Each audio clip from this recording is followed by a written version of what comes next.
नमस्कार. आजच्या या विशेष विश्लेषणामध्ये खूप खूप स्वागत.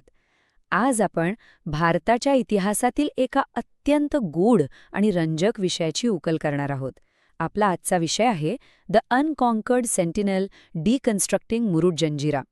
हा असा एक किल्ला आहे ज्याने शतकानुशतके आपली रहस्य आणि आपले सामर्थ्य अगदी अबाधित जपून ठेवले आहे.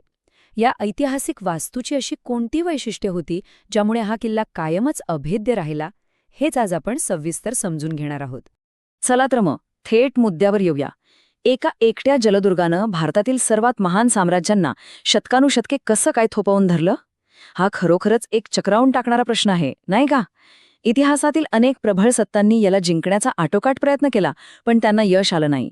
आज आपण याच प्रश्नाचं उत्तर शोधणार आहोत आणि या अजिंक्य किल्ल्याची संपूर्ण रचना उलगडून पाहणार आहोत.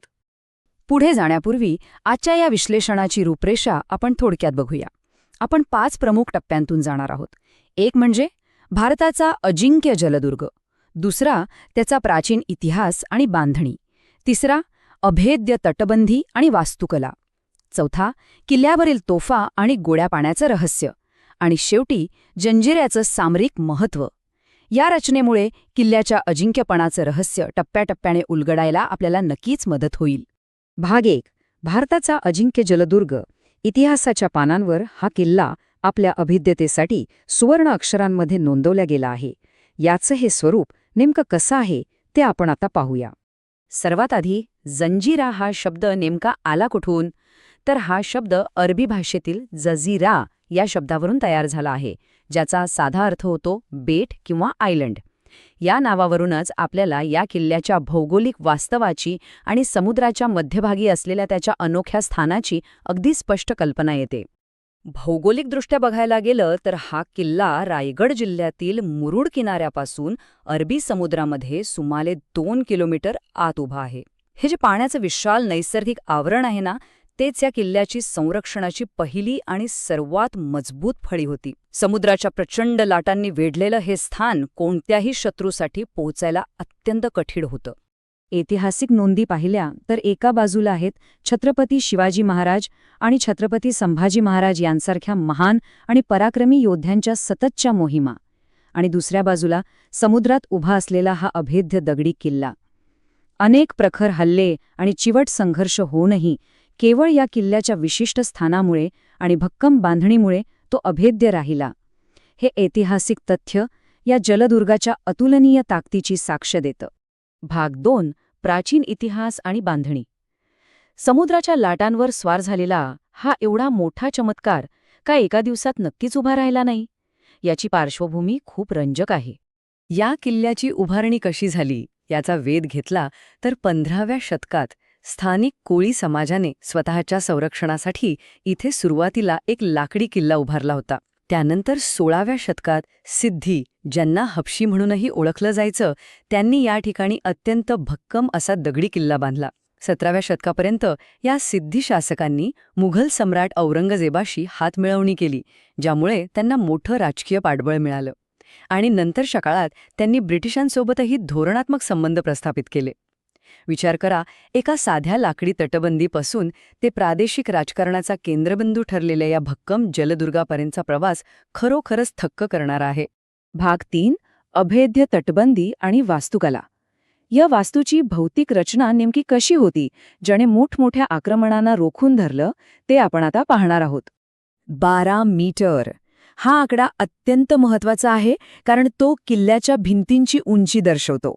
विचार करा, समुद्राच्या मध्यभागी 12 मीटर म्हणजेच साधारण 40 फुटाहून अधिक उंच दगडी भिंती बांधणं, तेही त्या काळात. या अवाढव्य उंचीमुळे आणि सरळसोट भिंतींमुळे शत्रूला किल्ल्यावर चढाई करणं जवळपास अशक्यच होतं. आणि केवळ उंचीच नाही, तर 22 हा आकडा या रचनेची परिपूर्णता सांगतो. या किल्ल्यावर तब्बल 22 भक्कम बुरुज आहेत. हे बुरुज इतक्या अचूकपणे डिझाईन आणि बांधले गेले होते की समुद्राच्या प्रचंड आणि विध्वंसक लाटांचा मारा ते अगदी सहज सहन करू शकत होते. शिवाय या बुरुजांवरून चारही दिशांवर नजर ठेवणं आणि शत्रूच्या हालचाली टिपणं अत्यंत सोपं जात असे. ह्या किल्ल्याचं एक खरंच जिनियस वैशिष्ट्य म्हणजे याचं प्रवेशद्वार. हा मुख्य दरवाजा किनाऱ्याच्या दिशेने आहे आणि तो खुल्या समुद्रातून अजिबात दिसत नाही. शत्रूची जहाजे जेव्हा समुद्रातून किल्ल्याच्या जवळ येत तेव्हा त्यांना प्रवेशद्वार नेमकं कुठे आहे हेच समजत नसे. ह्या रचनेमुळे अनेक शत्रू गोंधळात पडत आणि त्यांचे हल्ले सुरुवातीलाच फसत असत. आता प्रश्न पडतो की तटबंदीच्या आत नेमकं काय होतं? तर आतमध्ये एक संपूर्ण, स्वयंपूर्ण असं छोटं शहरच वसलेलं होतं. राज्यकर्त्यांसाठी भव्य राजवाडे, प्रार्थनेसाठी मशिदी, सैनिकांसाठी स्वतंत्र निवासस्थाने, मोठ्या प्रमाणावर धान्य साठवणुकीची कोठारे आणि अत्यंत सुरक्षित अशी शस्त्रे ठेवण्याची ठिकाणे तिथे होती. थोडक्यात सांगायचं तर जर शत्रूने बाहेरून किल्ल्याला वेढा घातलाच तरीही आत असलेले लोक अनेक महिने विना अडथळा जिवंत राहू शकत होते. भाग 4. तोफा आणि गोड पाणी. या दोन गोष्टींनी किल्ल्याला खऱ्या अर्थाने अजिंक्य बनवलं. संरक्षणाबरोबरच हा किल्ला आक्रमणासाठीही पूर्णपणे सज्ज होता. काळालबंगडी, चावरी आणि लांडाकासम यांसारख्या ऐतिहासिक आणि अत्यंत शक्तिशाली तोफा इथे होत्या. यांची मारकक्षमता प्रचंड होती आणि शत्रूची जहाजे लांबूनच उद्ध्वस्त करण्यासाठी त्यांचा प्रभावी वापर होत असे. आश्चर्याची गोष्ट म्हणजे यातील अनेक तोफा आजच्या घडीलाही आपल्याला किल्ल्यावर पाहायला मिळतात. पण सर्वात लक्षवेधी आणि रंजक बाब कोणती माहितीये? किल्ल्याच्या बाह्य आणि अंतर्गत वातावरणातील विरोधाभास. बाहेरून वेढून असलेला अथांग खारा समुद्र आणि आत असलेल्या गोड्या पाण्याच्या चमत्कारी विहिरी. खऱ्या अर्थाने हा निसर्गाचा आणि मानवी शोधाचा एक अद्भुत संगम आहे.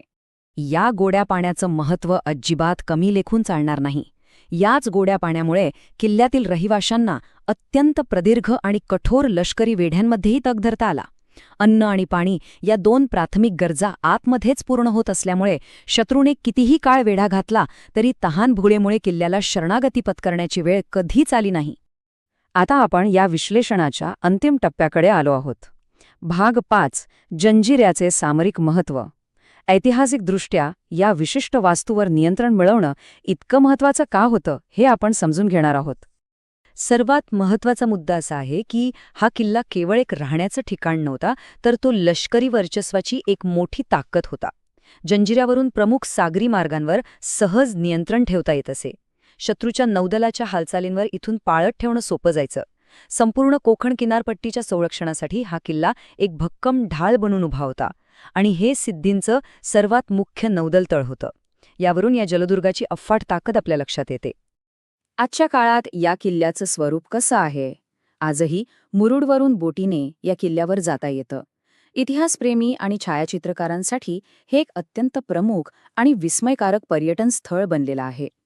शेकडो वर्षांचा इतिहास प्रत्यक्ष अनुभवण्यासाठी आणि वास्तुकलेचा हा चमत्कार पाहण्यासाठी दरवर्षी हजारो लोक इथे आवर्जून भेट देतात. आणि जाता जाता एका प्रश्नावर नक्की विचार करा. भारताच्या या अजंक्य जलदुर्गाच्या भिंतींमध्ये अजून कोणती प्राचीन वास्तुविषयक रहस्य दडलेली असतील? मुरुड जंजिऱ्याचा हा अभेद्य इतिहास खरोखरच थक्क करणार आहे. या विश्लेषणामुळे इतिहासातील या अद्भुत रचनेविषयी आणि तिच्या ताकदीविषयी आपल्याला नक्कीच काहीतरी नवीन आणि महत्त्वपूर्ण माहिती मिळाली असेल. अशाच एका नवीन आणि रंजक विषयासोबत पुन्हा भेटूया. तोपर्यंत विचार करत रहा आणि शिकत रहा.